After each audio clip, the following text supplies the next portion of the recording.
சொல்லப்பட்டிருக்கு. எப்தாவின் மகள் எப்தா அப்படின்றவர், அவருக்குரிய பொண்ணை பற்றி தான் அவங்க எழுதப்பட்டிருக்கு. இங்கே வேதத்தில் நியாயாதிபதிகள் 10ஆம் அதிகாரம் முதல் 12ஆம் அதிகாரம் வரைக்கும் இந்த எப்தாவை பற்றின குறிப்புகள் இருக்குது. எப்தாவின் மகளும் அந்த 10ஆம் அதிகாரத்திலிருந்து 12ஆம் அதிகாரம் வரைக்கும் இல்லை வசனங்களை வாசிக்கிறப்ப அவங்களுடைய மேன்மை என்ன அப்படின்றதையும் நம்மளால் என்ன செய்ய முடியுது, புரிந்து கொள்ள முடியுது. நியாயாதிபதிகள் 11ஆம் அதிகாரம் 1 முதல் 12 வசனங்கள் வாசிக்கிறப்ப நம்மளால் அந்த சிச்சுவேஷன், அதாவது அங்கே என்ன நடந்தது, எதனால் எப்தாவின் மகளை ஆண்டவர் வேதத்தில் குறிப்பிட்டு எழுதியிருக்கிறார் அப்படின்றத நம்ம பார்க்க முடியும். கிளேயாத் அப்படின்றது அந்த ஊர், அந்த பட்டணத்தோட பெயர் கிளேயாத். கிளேயாத் அப்படின்ற அந்த ஊரில் கிளேயாத்தின் மகன் எப்தா அப்படின்னு தான் முதல் வசனமே ஆரம்பிக்குது. கிளேயாத் அவனை பெற்றான் அப்படின்னு தான் என்னது இது 11ஆம் அதிகாரம் 1ஆம் வசனம் ஆரம்பிக்குது. கிளேயாத் அப்படின்றது அவங்களுடைய ஊரின் பெயர். அந்த தகப்பனுடைய பெயராகவும் எப்தாவுடைய தகப்பனுடைய பெயராகவும் கிளேயாத் அப்படின்னு தான் எழுதப்பட்டிருக்கு. கிளேயாத்துடைய மகன் தான் எப்தா. எப்தாவின் மகளை பற்றின குறிப்பை தான் நம்ம இன்னைக்கு பார்க்க போகிறோம். எப்தா சகோதரர்களுக்கு ஊட பிறந்தவர் தான், ஆனால் தாய் வேறு வேறு. எப்தாவின் தாய் ஒரு பரஸ்திரி, அந்நிய பெண். அப்படி கிளேயாத்துக்கும் பரஸ்திரி, அதாவது சேர்த்து கொள்ளப்பட்டவள், அவங்களுக்கு மனைவியாக அந்தஸ்து கிடையாது. அவங்க பரஸ்திரி அப்படின்றது கிட்டத்தட்ட வேதத்தின்படி அவங்க வேத ஆராய்ச்சியாளர்கள் எப்படி சொல்கிறாங்கன்னா வேசி அப்படின்னு சொல்கிறாங்க. அவங்கள தான் பரஸ்திரி அப்படின்னு வேதத்தில் குறிப்பிட்டுப்பட்டிருக்கு அப்படின்னு சொல்கிறாங்க. அந்த பரஸ்திரிக்கும் கிளேயாத்துக்கும் பிறந்தவர் தான் எப்தா. ஆனால் எப்தாவுக்கு உரிமைப்பட்ட மனைவியும் இருக்கிறாங்க. அந்த மனைவிக்கும் பிள்ளைகள் பிறக்கிறாங்க. அங்கே பிறக்கிற அந்த பிள்ளைகளுக்கும் எப்தாவுக்கும் நடுவில் நல்ல அன்பு சிநேகம் இல்லை. அதனால் வளர்ந்த பிறகு அந்த சின்ன பிள்ளைங்களாக இருக்கிறப்ப அவங்க அதை பெரிய விஷயமாக நினைக்கல. ஆனால் எப்தாவும் சகோதரர்களும் வளர்ந்த பிறகு இருவருக்குள்ளே என்ன வந்துடுது, பிரச்சனை வருது. அப்போ கிளேயாத்துடைய மனைவியும் அவர்களுடைய பிள்ளைகளும் எப்தாவையும் எப்தாவின் தாயையும் வெறுத்து என்ன செய்கிறாங்க, இங்கே இருக்க வேணாம், இவங்கள வேறு ஊருக்கு அனுப்பிடுங்க அப்படின்னு சொல்லி அவங்களுக்குள்ள சகோதரருக்குள்ளே இருக்கிற பிரச்சனையினால் எப்தா என்ன செய்யப்படுறாரு அப்படின்னா வேறு ஊருக்கு அனுப்பப்படுறார். ஆனால் என்ன நடக்குது அப்படின்னா அதே ஊரில், அதாவது இஸ்ரவேலின் தேசமாகிய அந்த ஊரில், அந்த இஸ்ரவேல் மக்கள் இருக்கிற அந்த இடத்துல அம்மோனியரால் பிரச்சனை வருது. அம்மோனியர் அவங்களுக்கு எதிராக படையெடுத்து வர்றாங்க. இதை எப்படி சமாளிக்கிறதுன்னு அவங்களுக்கு தெரியலை. அப்போ எப்தாவின் உதவியை நாடி அம்மோனியர்களுக்கு முன்பாக அவர் யுத்தம் செய்வதற்கு யாரால தான் முடியும்னு நினைக்கிறாங்க, எப்தாவால் தான் முடியும்னு நினச்சி அந்த ஊரில் இருக்கிற இஸ்ரவேலின் ஜனங்களில் இருக்கிற மூப்பர்கள் என்ன செய்கிறாங்க அப்படின்னா எப்தாவை தேடி போகிறாங்க. அப்போ எப்தா என்ன சொல்லியிருப்பார், கண்டிப்பாக நான் அங்கே இருந்தப்போ எனக்கு மதிப்பு தரலை, என்னை என்ன பண்ணிட்டீங்க, வேறு ஊருக்கு அனுப்பிட்டீங்க, இப்போ என்னை தேடி வந்திருக்கீங்க எதுக்காக அப்படின்னு சொல்கிறப்ப எப்தாவுடைய அந்த மனதை மாற்று வண்ணமாக அவங்க சொல்கிறாங்க.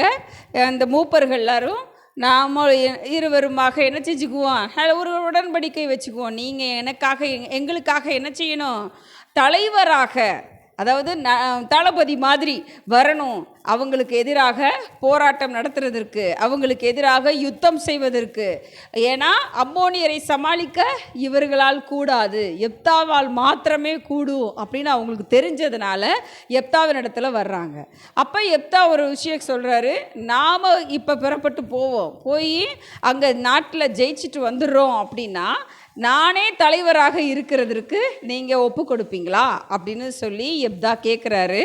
சொன்னபடியே மூப்பர்களும் சம்மதிக்கிறாங்க. இருவருக்கும் ஊடாக ஒரு உடன்படிக்கை ஏற்பட்ட பிறகு கர்த்தரிடத்தில் எப்தா ஜெபித்து கர்த்தரிடத்தில் ஆலோசனையும் கேட்டு பிறகு என்ன செய்கிறார், அவர் அந்த அம்மோனியரை நோக்கி அவங்க என்ன செய்கிறாங்க, படையெடுத்து போகிறாங்க. கர்த்தருடைய பிள்ளை அப்படின்றதுனால தான் எப்தாவிற்கு என்ன செய்யுது, அந்த அங்கீகாரம் கிடைக்குது. எப்தா அங்கே இருந்து கிளம்புறப்ப ஒரு விஷயம் சொல்கிறார் ஆண்டவரிடத்துல, ஆண்டவரே நான் இப்போ போருக்கு போகிறேன், உமக்கும் எனக்குமான உடன்படிக்கை என்ன அப்படின்னா, இந்த போரில் நான் வெற்றி பெற்று திரும்பும் நேரத்தில் வாசற்படியில் நான் யாரை பார்க்குறேனோ, எதை பார்க்குறேனோ, அவர் யாரைன்னு கூட சொல்லலை, எதைன்னு சொல்கிறாரு. 11ஆம் அதிகாரத்தில் 30ஆம் வசனம், என் வீட்டு வாசற்படியில் எனக்கு எதிர்கொண்டு வருவது எதுவோ அதை நான் என்ன செய்கிறேன், உங்களுக்கு தகன பலியாக செலுத்துகிறேன் ஆண்டவரே அப்படின்னு சொல்லிட்டு என்ன பண்ணிட்டாங்க, அங்கேருந்து கிளம்பி போருக்கு போயிட்டாங்க. எப்தா சென்று அந்த வெற்றியும் அடைந்து திரும்பி வருகிறார். எப்தா வெற்றி பெற்றுட்டாரு அப்படின்னு தெரிஞ்ச உடனே நாடே, இஸ்ரவேலின் நாடே என்ன செய்யுது, ரொம்ப சந்தோஷம் அடையுது. அந்த வெற்றி கொண்டாட்டத்தை கொண்டாடுறதுக்காக காத்திருக்கிறாங்க எல்லாரும். எப்தா உள்ளே வர்றாங்க. வந்த உடனே அந்த நாட்டில் இப்போ என்னது, பெரிய கொண்டாட்டம். இப்போ அவர் எப்தா உள்ளே நுழைஞ்ச உடனே முதல்ல அவருக்கு எதிர்கொண்டு வருவது யார் அப்படின்னு பார்த்தா எப்தாவின் மகள். எப்தாவின் மகள் முன்னாடி வந்து அப்பா ஜெயிச்சிட்டாங்க, எவ்வளோ சந்தோஷமாக இருக்கும். அப்பாவை வாழ்த்து வண்ணமாக, அப்பா ரொம்ப சந்தோஷம்ப்பா நீங்கள் ஜெயிச்சிட்டீங்க அப்படின்னு சந்தோஷமாக ஓடி வர்றாங்க. அவங்க எதிர்கொண்டு வந்தது மகள்னு பார்த்த உடனே எப்தாவுக்கு இப்போ எப்படி ஆயிடுச்சு, நாம் எதிர்கொண்டு வருவதை தான் என்ன செய்யணும்னு சொன்னோம், ஆண்டவருக்காக பலியிடணும்னு சொன்னோமே, ஆனால் எதிர்கொண்டு வர்றது என்னுடைய மகளாயிற்றே அப்படின்னு சொல்லி வருத்தப்படுறார். ஏன்னா எப்தாவுக்கு அந்த ஒரு பொண்ணை தாண்டி பிள்ளைகள் இருந்ததாக வேதத்தில் இல்லை. அப்போ அந்த பிள்ளையையும் பலி நான் செலுத்தணுமே நினச்சி ரொம்ப வருத்தப்பட்டு அவர் நிற்கிறப்ப மகள் கேட்கிறா, ஏன்பா வருத்தமாக இருக்கீங்க அப்படின்னு சொல்லி. அப்போ எப்தா இந்த விளக்கத்தை சொல்கிறாரு, நான் உடன்படிக்கை செய்திருக்கிறேனே, நான் திரும்ப வர்றப்ப எது எதிர்கொண்டு வருதோ அதை நான் என்ன செய்வேன், பலி கொடுப்பேன்னு சொல்லியிருக்கேனே அப்படின்னு மகளிடத்தில் எப்தா சொல்கிறாரு. சொன்னது போல் என்ன நடக்குது, அங்கே பலி செலுத்துவதற்கு என்ன செஞ்சுருக்கணும், கண்டிப்பாக ஆயத்தப்பட்டிருக்கணும் இல்லை.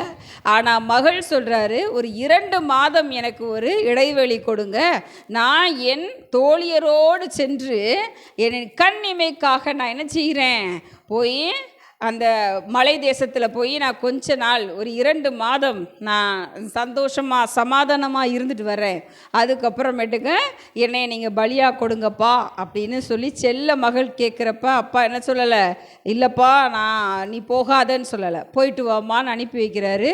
அந்த பொண்ணு 2 மாதம் சென்று திரும்பி வந்த பொழுது 11ஆம் அதிகாரம் 36ஆம் வசனத்திலே அந்த பொண்ணுக்கு சொன்ன வார்த்தை இருக்கிறது, உம்முடைய வாயிலிருந்து புறப்பட்டபடியே எனக்கு செய்யும் அப்படின்னு 36ஆம் வசனத்திலும் 37ஆம் வசனத்தில் நிமித்தம் துக்கம் கொண்டாட எனக்கு 2 மாதம் தாங்க அப்படின்னு சொன்னதும் 39ஆம் வசனத்தில் அவன் பண்ணியிருந்த தன் பொருத்தனையின்படி அவளுக்கு செய்தான், அவள் புருஷனை அறியாதிருந்தாள் அப்படின்னு சொல்லியும் வேதத்தில் எழுதப்பட்டிருக்கு. வேதத்தின்படி, இந்த எழுத்துக்களின்படி எப்தா தான் பொருத்தனையை செலுத்தினான் அப்படின்னு தான் எழுதப்பட்டிருக்கு.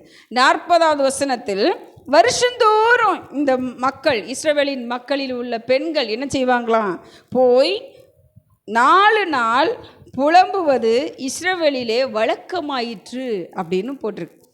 இதுதான் வேதத்தின்படி சத்தியம். ஆனால் வேத ஆராய்ச்சியாளர்கள் எப்படி சொல்கிறாங்க அப்படின்னா, ஒருவேளை எப்தா மகளை பலி கொடுப்பதற்காக ஆயத்தப்படுத்தியிருக்கலாம், ஆனால் நம் தேவன் மனுஷரை பலியாக வாங்குவது இல்லை. ஏன்னா ஆபிரகாமின் தேவன் தான் எப்தாவுக்கும் தேவன்.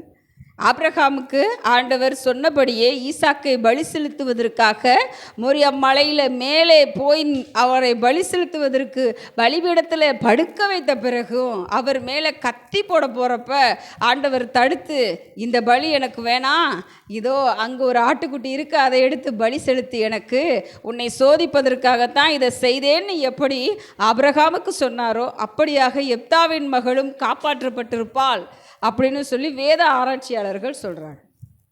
இது எப்தாவின் மகளின் கதை.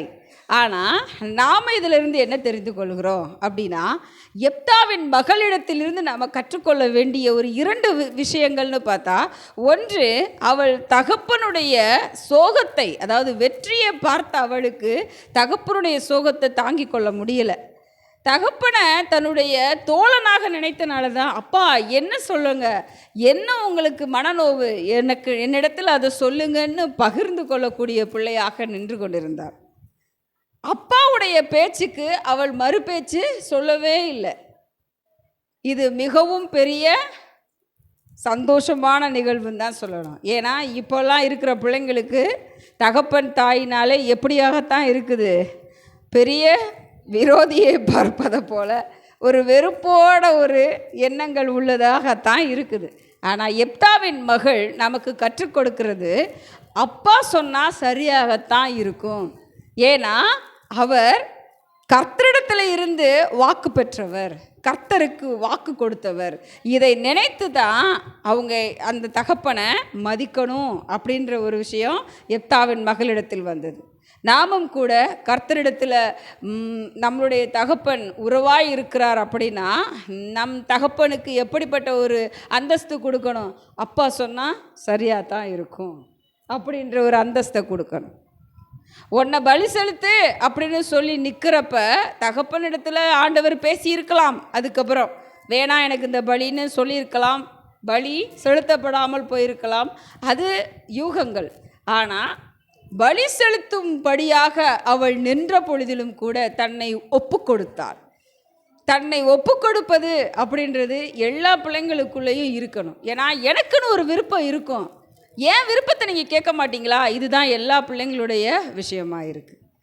ஓ விருப்பம் இல்லை, என்னை படைத்தவங்க, என்னை பெற்றெடுத்தவங்க அவங்க தான், அவங்க சொன்னால் சரியாக தான் இருக்கும், அவங்க நம்ம நல்லதுக்கு தான் சொல்லுவாங்கன்ற எண்ணம் பிள்ளைகளுக்குள்ளே வரணுன்றது இந்த எப்தாவின் மகள் நமக்கு கற்றுக் கொடுக்கும் பாடமாக இருக்கிறது. அப்படியாக நாமும் கூட வேதத்தை படிக்கிறவர்களாக மாத்திரமல்ல, அதை ஆராய்ச்சி செய்கிறவர்களாக மாத்திரமல்ல, அதன்படி நம்மளை திருத்திக் கொள்கிறவர்களாகவும் இருப்போம். ஆமென்.